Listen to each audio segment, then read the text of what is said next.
Memiliki buah hati yang sehat dan berkembang dengan wajar sesuai dengan usianya tentu menjadi harapan semua orang tua. Tahapan demi tahapan perkembangan fisik maupun kecerdasan anak menjadi momen berharga bagi orang tua. Namun apa ya yang dimaksud dengan tumbuh kembang anak? Akan dijelaskan oleh ahlinya Dr. Catur Saparyanto, spesialis anak di segmen kali ini. Secara harfiah, tumbuh kembang terdiri dari dua padanan kata. Yang pertama adalah tumbuh dan yang kedua adalah berkembang. Untuk pertumbuhan adalah bertambahnya ukuran, mulai dari panjang badan atau tinggi badan, berat badan, dan juga lingkar kepala sampai anak usia 2 tahun. Sedangkan untuk perkembangan adalah bertambahnya struktur dan fungsi tubuh menjadi lebih kompleks. Contohnya adalah anak mulai dari duduk, kemudian mulai merangkak, berdiri, dan juga berjalan. Kita semua pasti bahagia melihat anak semakin aktif. Namun, setiap anak memiliki tahapan tumbuh kembang yang berbeda. Proses ini dipengaruhi banyak hal, mulai dari faktor lingkungan dan juga makanan yang dikonsumsi. Lantas, apa saja ya tahapan dalam proses tumbuh kembang anak? Tahapan pertumbuhan dan perkembangan anak dimulai dari 2 tahun pertama kehidupan atau yang kita sebut dengan periode emas 1000 hari pertama kehidupan. Jadi, kenapa 1000 hari pertama kehidupan? Karena pada fase tersebut terjadi pertumbuhan dan perkembangan yang sangat pesat. Contohnya adalah anak usia 2 tahun dikatakan bahwa dapat mencapai tinggi setengah dari tinggi dewasa dan juga perkembangan volume otaknya mencapai 80% dari volume otak dewasa. Screening pertumbuhan dilakukan dengan cara mengukur berat badan, tinggi badan atau panjang badan, dan juga lingkar kepala untuk anak usia sampai 2 tahun. Kemudian dilakukan plot ke kurva pertumbuhan yang ada di buku kesehatan ibu dan anak, atau mungkin dapat menggunakan kurva WHO atau menggunakan aplikasi Primaku. Sedangkan untuk screening perkembangan dilakukan dengan cara memantau secara ketat pada bayi dan juga anak oleh tenaga kesehatan dan juga kerjasama oleh orang tua maupun pengasuh dengan menggunakan tools yang dinamakan dengan Denver. Proses screening tumbuh kembang anak dilakukan untuk mengetahui apakah ada gangguan keterlambatan atau penyimpangan perkembangan anak. Lantas, kapan waktu yang tepat untuk melakukan screening ini? Kapan waktu yang tepat untuk dilakukan screening tumbuh kembang? Yang pertama adalah untuk usia 0-1 tahun kita dapat melakukan screening tumbuh kembang tiap bulan. Untuk usia 1-2 tahun kita dapat melakukan screening tumbuh kembang tiap 3 bulan. Dan untuk usia 2-6 tahun dapat dilakukan screening tumbuh kembang tiap 6 bulan. Dan untuk yang terakhir di atas 6 tahun kita dapat melakukan screening tumbuh kembang bila anak terdapat keluhan. Untuk screening perkembangan pada anak, yang pertama adalah motorik kasar, yang kedua adalah motorik halus, yang ketiga adalah personal sosial, dan yang keempat adalah bahasa. Contoh motorik kasar adalah anak mulai dari duduk, merangkak, hingga berjalan. Kemudian untuk contoh motorik halus, contohnya adalah anak dapat menggenggam hingga memegang pensil. Sedangkan untuk contoh personal sosial, maka anak dapat melambaikan tangan atau dada, dan hingga dapat memakai baju sendiri. Dan yang terakhir untuk contoh bahasa, anak dapat ngomong atau bicara mulai dari mama, kemudian menyebutkan nama orang tua itu sendiri yaitu mama atau papa, dan yang terakhir adalah dapat mengucapkan kata demi kata. Perkembangan motorik pada anak merupakan proses tumbuh kembang dengan kemampuan gerak.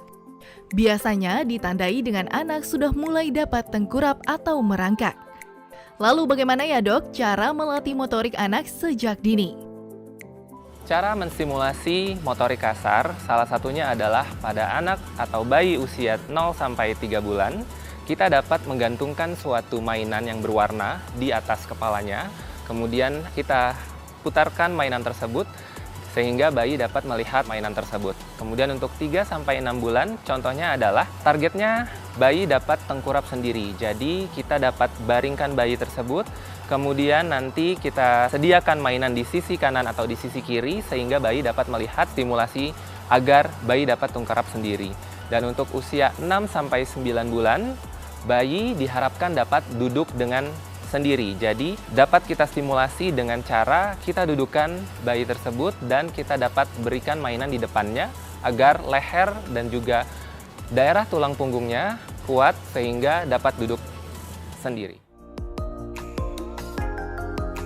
Menyaksikan anak tumbuh dengan sehat menjadi kebahagiaan tersendiri bagi orang tua. Lingkungan menjadi salah satu faktor penentu tumbuh kembang anak. Lantas, apa ya yang harus dilakukan orang tua agar tumbuh kembang anak menjadi optimal? Terdapat 3 kebutuhan dasar pada anak, yaitu asah, asih, dan juga asuh. Untuk yang pertama, asah artinya adalah mengasah, yaitu menstimulasi motorik kasar, motorik halus, personal sosial, dan juga bahasa si anak tersebut. Kalau yang asih adalah mengasihi, yaitu memberikan kasih sayang, yaitu dengan cara membuat anak tersebut menjadi aman, nyaman, dan juga tidak memarahi anak, dan dicoba untuk mendengarkan anak tersebut apabila anak tersebut sudah besar. Kemudian yang ketiga adalah asuh. Asuh ini adalah salah satunya poin yang paling penting, karena harus memberikan satu adalah nutrisi yang adekuat, nutrisi yang seimbang. Kemudian yang kedua adalah pemberian pakaian yang layak, kemudian yang ketiga, rumah yang nyaman atau hunian yang sangat nyaman, dan yang paling penting di masa pandemi COVID-19 ini adalah perilaku hidup bersih dan sehat. Yang pertama adalah ajarkan cara menggunakan masker yang benar, kedua, cara mencuci tangan yang benar, dan yang terakhir adalah menjaga jarak. Menjelang libur panjang akhir tahun, agenda untuk melakukan liburan tentu sudah dibuat. Namun bagi Anda yang memiliki balita, sebaiknya menunda untuk melakukan liburan di tengah pandemi. Nah, Dokter Catur punya tips menghabiskan liburan di rumah dengan cara edukatif. Yuk kita simak. Anak harus tetap berada di rumah dan disarankan tetap berada di rumah menurut Ikatan Dokter Anak Indonesia. Dan bila anak terpaksa harus keluar rumah, maka untuk anak usia kurang dari 2 tahun menggunakan kereta dorong dengan penutup, sedangkan untuk anak usia lebih dari 2 tahun menggunakan masker, kemudian terapkan protokol kesehatan yaitu 3M, menjaga jarak, kemudian menggunakan masker dengan baik dan benar, dan mencuci tangan sesering mungkin dengan cara yang tepat. Dan jangan lupa ajari anak untuk tidak sesering mungkin memegang mata, hidung, dan juga mulut. Berikut adalah tips and trik bagaimana mengisi liburan di rumah bersama anak di tengah pandemi COVID-19. Kenali usia anak Anda dan juga kenali perkembangan anak Anda. Setelah anak sudah mengerti, terutama anak yang sudah besar, maka perkenalkanlah apa itu COVID-19, bagaimana cara penularannya, dan dampak apa saja yang ditularkan oleh COVID-19 bila terinfeksi oleh virus tersebut. Dan jangan lupa terapkan protokol kesehatan. Ingat 3M, buat rumah senyaman mungkin, kemudian buat agenda tiap harinya, agenda kegiatan bermain sambil belajar, dan yang paling penting adalah tetap terapkan pola asah, asih, dan asuh kepada anak Anda. Jangan lupa untuk menyeimbangkan waktu bermain, waktu belajar, dan juga waktu untuk istirahat. Dan yang paling penting, apabila kita memilih untuk bermain sambil belajar, maka gunakanlah alat permainan yang edukatif dan juga kreatif. Contoh permainan edukatif dan kreatif yaitu untuk anak usia kurang dari 6 bulan, contohnya adalah bola-bola kecil dengan warna-warna yang nyentrik, merah, kuning, atau biru, atau hijau, dan juga dapat ada bunyinya tersendiri. Sedangkan untuk anak yang lebih besar, atau anak di atas usia 6 tahun mungkin, dapat melakukan permainan bermain peran, contohnya dokter-dokteran, atau polisi-polisian, atau hal-hal permainan yang lain. Saya Dr. Catur Saparianto, spesialis anak untuk Hidup Sehat Plus.